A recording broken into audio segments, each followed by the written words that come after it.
So let's talk about trends. We can divide them on three subcategories. Long-term trends, where you would use weekly or daily basis to determine the trend, and you would probably want to consider or look at least 1 year of price action to draw that trend. Midterm, you would consider weeks or months and use daily basis as well. In case of short-term trading, you would look at maybe hourly basis for the past few days or weeks. So let's go over here and let's look at this chart. Let's try to draw a trend. Here I'm using a TradingView platform, which is very useful and it gives you a nice features to work with. I highly recommend that platform and it's free. So let's look at the Ethereum to Bitcoin price action. I usually trade, and most of the trading is done that way.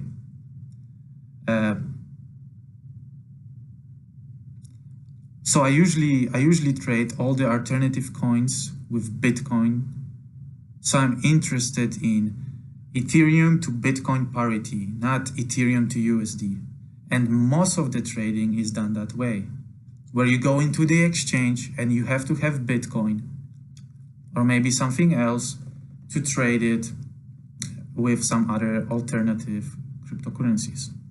So let's zoom out to see how the price was performing in the past. As you can see, the price has increased significantly from the beginning of trading to a recent price, which gives you an idea that the price has been pretty bullish in the past. Now, if you want to draw a long-term trend, you would have to look at the price lows. Here, maybe here, here. So what I do, I select a drawing tool and try to spot some nice low points that can be connected with the line. Here I have found 4 low spots that can be connected with a single line. Usually you just need 2 low points to determine the trend, and the third one is just to confirm your trend. So what does that tell me? Well, if I see the price to break a trend, aka when the entire daily candle is opened and closed below the bullish trend line, I would assume a potential price trend reversal and maybe sell my asset or portion of my assets if I have them. Also, it can help me in figuring out the best entry point if I'm interested in buying that particular asset. So if I see that the price is getting closer to a trend line, like it happened here, I would accept it to bounce back up of that trend line. When I see a strong bounce up and it is confirmed by volume, which about volume I'll be talking in another video, I would buy Ethereum to hold it in the long term. There's no way for me to prove it, but this is actually what I did back in December when I purchased Ethereum for the price in that range. Now, in the case of downtrend, as you can see it on a shorter time frames, maybe here, I would like to draw a trend line by picking the highs. This is the same idea. Basically, I pick a drawing tool and I try to spot a nice trend by picking 2 or 3 high points and connecting them. In this scenario, if I will see a candle or 2 candles that are significantly closed above this trend, I would buy this asset for maybe a swing or short-term trading.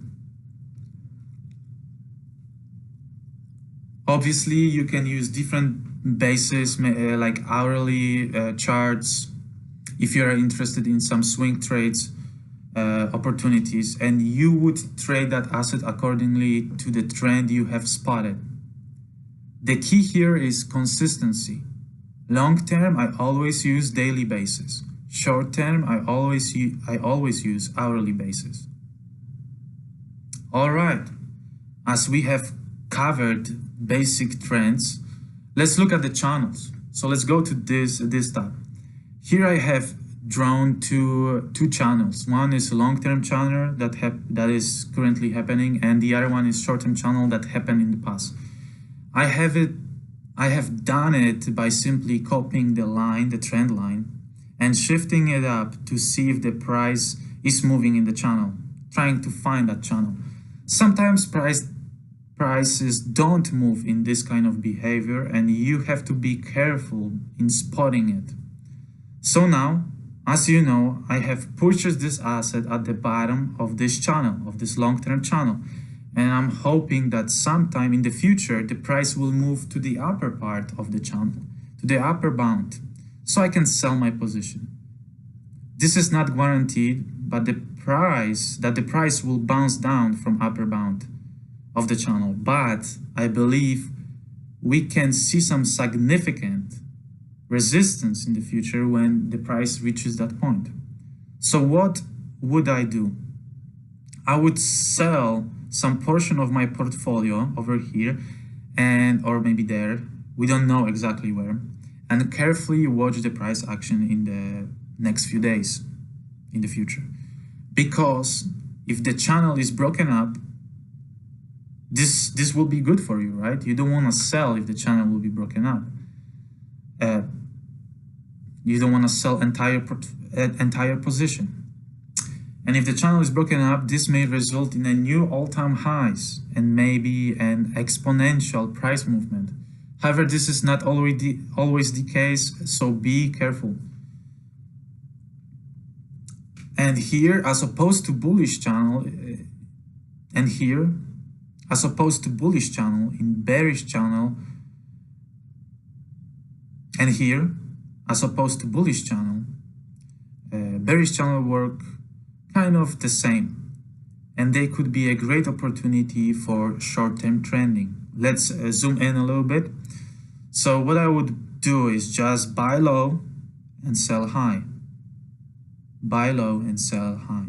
Have a bearish price action can be more risky, in my opinion, in my personal opinion. All right, since we have covered trends and channel, I would like to talk briefly about support and resistance. Support. All right, since we have covered trend lines and channels, I would like to talk briefly about support and resistance lines. This picture just shows you where the price action was finding some significant price action reversals. Like here, in this price range, the price action couldn't break down, finding a support or resistance in some time frames, like here and there. Usually, when the price breaks the support, this support might be a new resistance level in the future and vice versa. Resistance line can become a new support. So here, let's look at the NEO against Bitcoin. NEO BTC parity.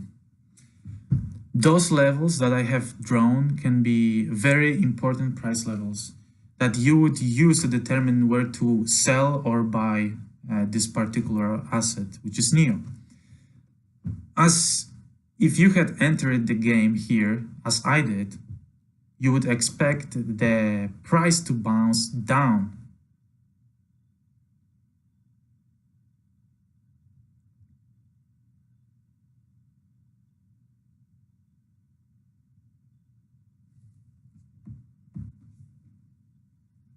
So let's say you have entered the game over here. And over here, you would expect the price to bounce down. If the price level is broken, you could open a swing trade by buying it at that level and maybe selling